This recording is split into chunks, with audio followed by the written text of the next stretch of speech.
What's up, everybody? Thank you. I'm back. Very quick. I didn't know Matt Eberflus was going to be speaking at the podium. GQ Flus speaking at the podium right after I got done with Ryan. So that was a pleasant surprise. Let's go ahead and jump into that one while we're here. Would have appreciate. Well, I appreciate you guys trying to give me the heads up.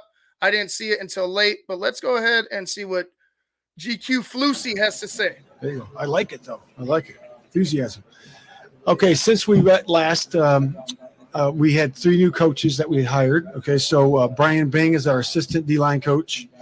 Ryan Griffin will work as an offensive assistant, working with the quarterbacks and receivers.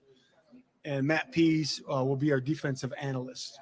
So that's an update from last time we met there in Chicago. It's great to see everybody.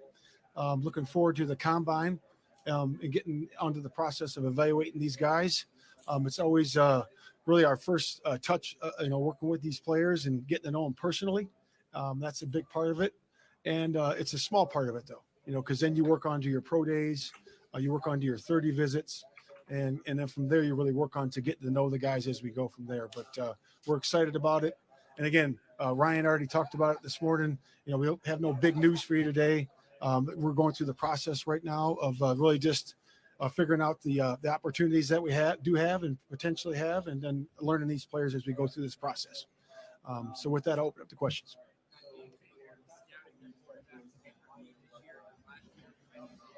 Oh, this is terrible with the no mic thing.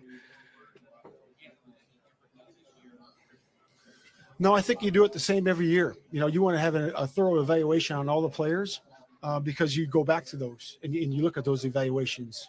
As those guys grow in the league and go through free agency, you look at all those evaluations. So you do it the same.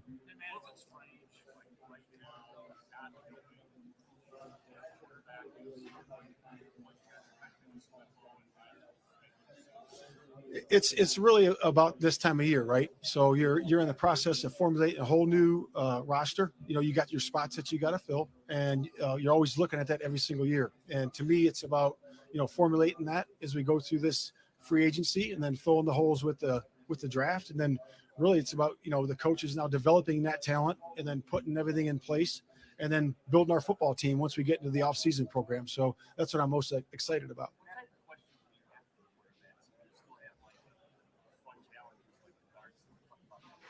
Yeah, it'll be the same process. We'll take them into the room. In this particular case, I'll ask them if they want to do darts or putting. I like putting. I'm pretty good at both. I'm cool with them doing I'm cool with them doing games and stuff, but I wonder if some players are like, this is cheesy as shit. You know what I mean? So I wonder if some players kind of would respect more of the straightforward or let's get down to business. And I mean, I know that there was players that enjoyed it. They thought it was cool. They want to use it again. But I wonder if there's players that are just all right, man, what do you got to ask me? I don't want to play putt with you right now, coach. They'll decide that. And then we'll just teach them something about the offensive play. And then we'll show them their tape and have them, talk about their tape and kind of checking their FBI out there, and then recall at the end to give us back what they learned in the beginning. And it's the same process for all the players. As an entirely new offensive coaching staff, how long does it take for you guys to build out a playbook? It sounds like Greg Braggs. Yeah. So right now they're in the process of doing that. They really are. They've been working, every day when they're in the office, and it's important that Shane, and Simo and the rest of the staff get together and start to marry these things together and formulate our offensive identity. And they're in the process of doing that right now.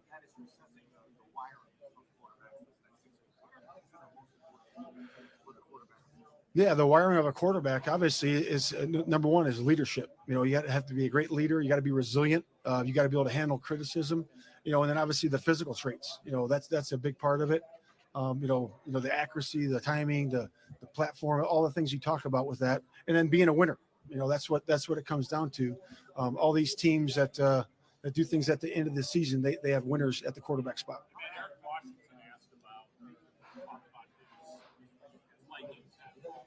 Yeah.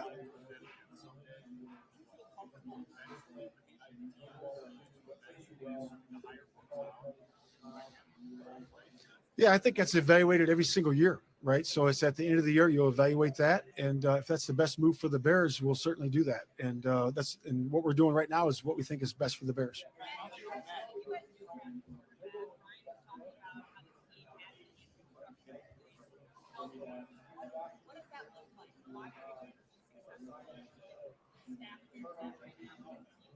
Yeah, I think you just point to the first 2 years. That first draft class, all the guys that played there, the free Again, agency. I apologize for the. Oh, that's not what I wanted. I apologize for the sound. It's really unbearable just because you're trying to hear Courtney Cronin's question and you're trying to hear Greg Braggs' question, and that's all all you hear is mumbling and background noise. So I apologize for that. Try to decipher this as best we can. Hector, the reason we were actually on earlier, and then as I was wrapping up, I did not see somebody had mentioned Flus would be speaking as well. So I just decided to jump right back on. So this is actually the second show of the morning. But yeah, bear with us. It's not my fault. Don't beat me up. Their audio just sucks ass. Time there. And then last year, obviously a huge free agency class with the draft class there with all those guys played. So that's a foundation that we have built at the Bears. So, if Justin's the quarterback or a new quarterback's in there, there's a lot of things that are around him. And what's cool about it is we get to add some more pieces in free agency coming up here in the short term too.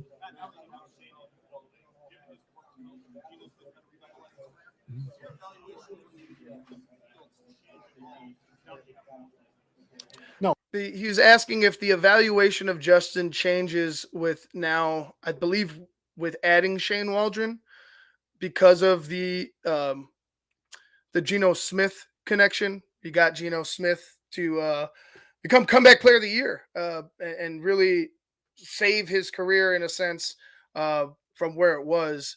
But yeah, a good question. Can he do it twice? I don't know. Geno Smith and I'm talking purely as a passer, I think is still a more polished quarterback than Justin Fields. So it might be easier with a guy who has better mechanics, better, I guess, I would say better quarterback acumen in a sense, and not saying that Justin can't develop those traits, but Geno Smith, I felt like was already a more developed passer than Justin is right now. Oh, it doesn't. No, it's the same evaluation that we had, that I talked about at the end of the season at length, and I think it's the same.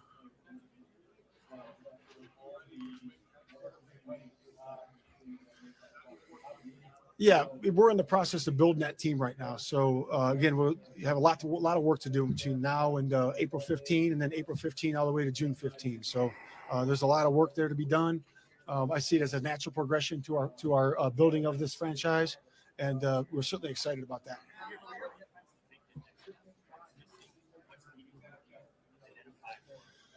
Yeah, I want to just commend the players, on the whole football team for sticking together the way they did at the end of the season, and us having a lot of success at the end. And the defense is the same. I want to really thank those guys for that, because they really hung together and started to really gel and started to get really, So to answer your question, you can always have more rushers, you can always have more corners, right? I love that, but we're close to being a pretty solid group. Was it harder to evaluate the defense when Montez Sweat, before Montez Sweat was here? To evaluate the players on the defense? Real quick before we get into Greg Braggs' question, I think Justin is a very exciting player, and he plays a position that typically has not really accepted athleticism at the position, right? Historically, it's always like, oh, he's athletic, but he's not a quarterback.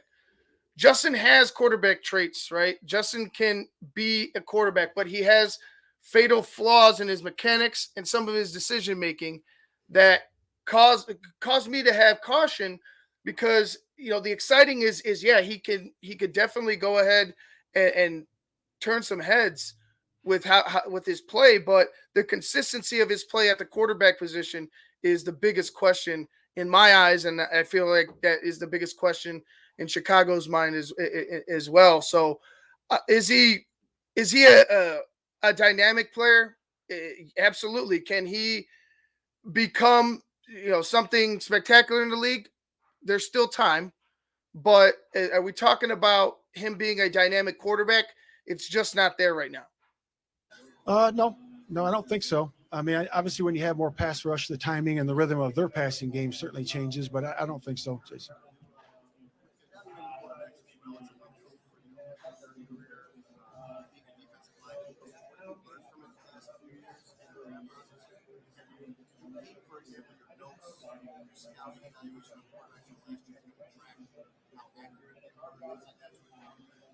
Yeah, obviously, we all of our reports go into a system. We rank those, and those are all there for everybody to see. So those are always going to be there, and we always go back a year later and say, hey, will we write on these where we have to adjust or adjust our thinking on each prospect.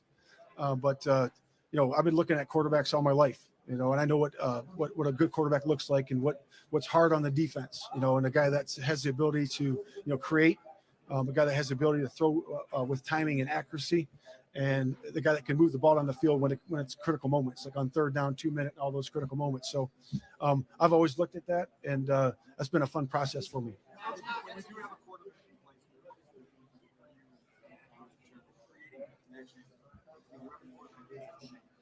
Say that again. Yeah, for all of us. I'm like, I got headphones on. Yeah, I'm that's trying to just lean about in. relationships, right? So we're gonna have a plan in place, for if Justin's coming back in there, we'll have a plan in place for that. If we have a new quarterback, we'll have a plan in place for that. So that's why you have a guy like Shane that's adjustable, adaptable, creative to be able to handle that, okay, and also be able to handle potential injury that might happen during the course of the year, and be able to adjust our offense accordingly. Mm-hmm.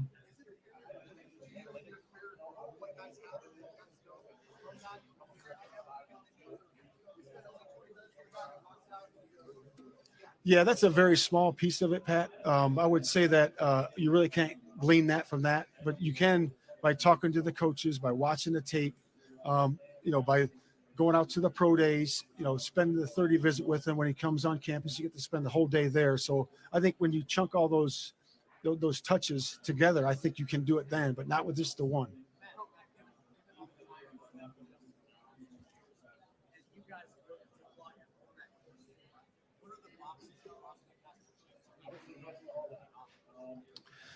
Yeah, I would just say this, that we're in the process of doing that right now. We're not there yet. So we're just in the process of evaluating all the guys we have. So if it's quarterback, receiver, tight end, offensive line, all the positions. So we're at that point right now. Okay, I'm sorry. I just got to say it one more time, and I'll stop saying it. The audio sucks. I apologize, and I'm apologizing to you because I want to deliver something better than this, and I can't. I don't have anything to do with it. So to the NFL, to the Bears, get this audio thing fixed, please.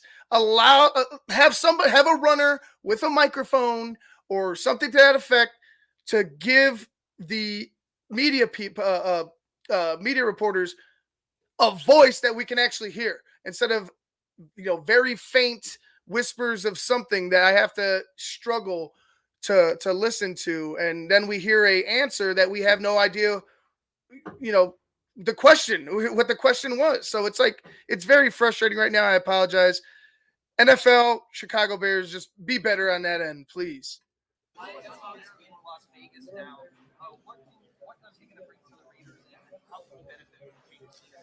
Yeah, he'll bring leadership. He's great in front of the room. Will bring great leadership to him. He has a system that he puts in that's rooted in the run game, in play action games. So they're going to be excited to have him. What's up, Mike?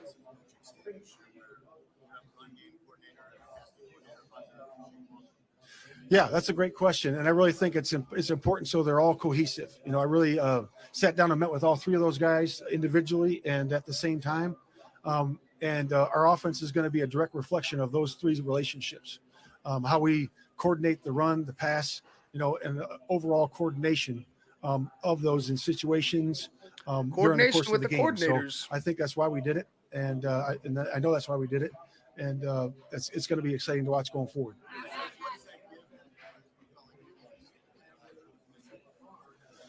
I just want more continuity, more communication there. A lot of C words.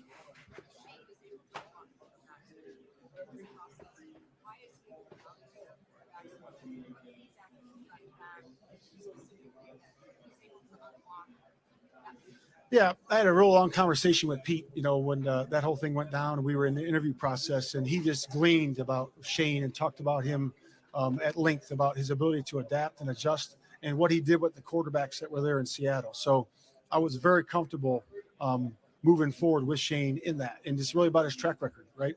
So when you have a current head coach or his head coach that was with him say those words about him and talk to me at length about it, and then me watch the tape, and then what he actually did with all those quarterbacks, to me, that's proof.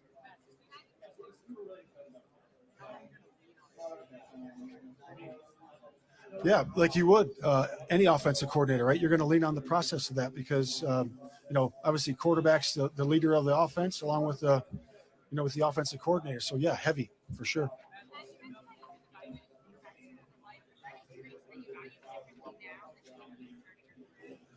Yeah, I look at situations. I look at the guys that can operate third down, 2 minute, in the end of the game situations. That to me is that's a separator for me. And then you look at toughness. You got to look in toughness for a quarterback. Really is about the mental toughness to be able to stand in the pocket and deliver the ball, and then also have the discernment to be able to move out of the pocket and create when it's necessary. So, and they come on all different shapes and sizes. But yeah, it's always been fun to evaluate those guys. Talk about situational football on offense. You said you were involved in a lot of those play calls, the short yardage stuff. How do you think you did in that last year? Not good. Do you think you'll still be involved in those decision makings next year? Yeah, always as a head coach, you're always going to be involved in. To those of you that didn't hear, Greg Braggs asked whether or not, or that since Matt was involved in those short yardage situations last year, how did he, evaluate himself? Y'all know how I feel about it. Dog shit, doo doo water. That's how good you were. Doo doo water last year in short yardage situations. So go ahead, Matt. Let us know how you felt. Those, and that's part of the process. Oh, well. Let's go back. As a head coach, you're always going to be involved in those, and that's part of the process. Seems like a nothing answer. Yeah, just the man. First of all, the person that he is. You look at that first. He's got a great personality, great way about him. He's got great character, and just his track record. He's been a part of some great defenses. He's obviously been here with the Bears, and obviously what he did over in Buffalo with Sean was pretty impressive too. So I'm excited about partnering up with him for sure.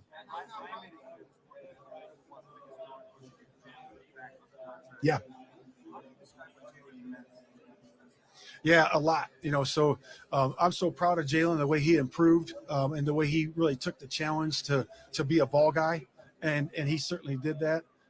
He's a great leader not only in our defensive back room, but in our whole defensive room too. And he's really starting to be a really good leader in our whole football team. So I'm excited about him. Again, like Ryan said this morning, we obviously want to get him to a long-term deal. I hope they're close. I hope it works out. But certainly excited. We'll be excited to have him back.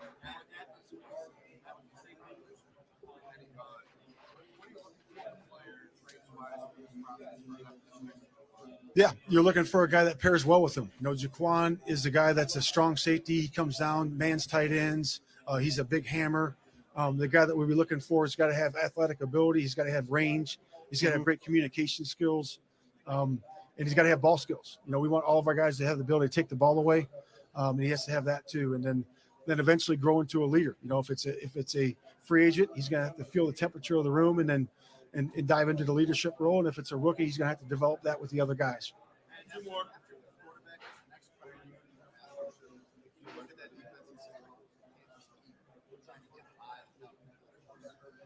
Yeah, we have several other priorities for sure. So ordering them is really not we're not there yet, but certainly pass rusher is one of them. We got to make sure that we have somebody opposite, Sweat, and make sure we can never have enough of those guys because they affect the game most. And I said that before we get to let's get to the last one and I'll talk about that defensive line question. Just right now, depth. We don't have a lot of depth there. First of all, that's the first part, and then add in some dynamic pieces there. Through free agency potentially and through the draft potentially. So, to me, I know when you're trying to defend that, when you have a really weapon at tight end, and you got a weapon at the X receiver at DJ, when you add a piece or two to the other side, it really balances you up, and it's hard to defend for sure. Well, I guess they're going to allow one more. Yeah, I love Roschon. He's done a great job, and we'll see where he develops, right? He had a rookie year. I've always said that, from first year to second year, that's where you make your biggest jump, and I love where he is right now in his development. Okay. All right, that was Matt Eberflus coming to you from the NFL Combine there in Indianapolis. Once again, write the Chicago Bears, write the NFL, tell them how shitty the audio has been for some of these interviews. Because I know you guys want to hear it, and I know sometimes we talk over it. We could pause and stuff, but we all just want you guys to hear it clearly, so we can get the clear understanding of what is being said and what is being answered. But nonetheless, you heard Matt talk about certain things. He mentioned the defensive line and putting somebody opposite of Sweat, and I'd mentioned it before.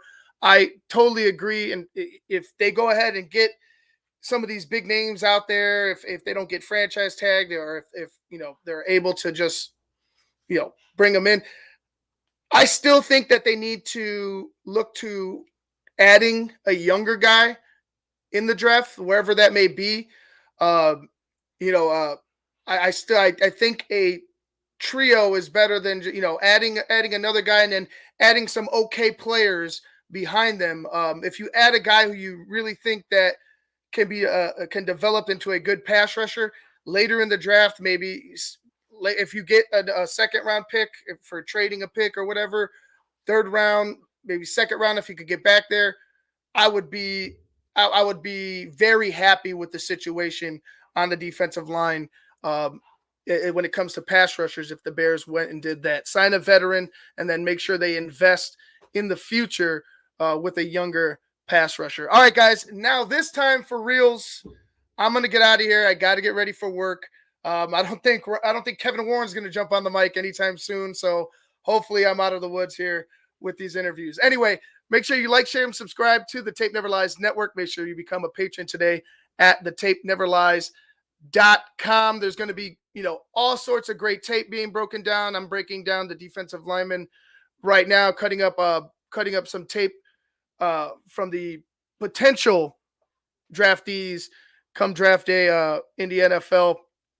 So it should be great. You're going to have DDP breaking down more film with Shane and with Cars. So it's going to be a great offseason, no doubt. Anyway, guys, I'm out of here. Enjoy your day. Peace.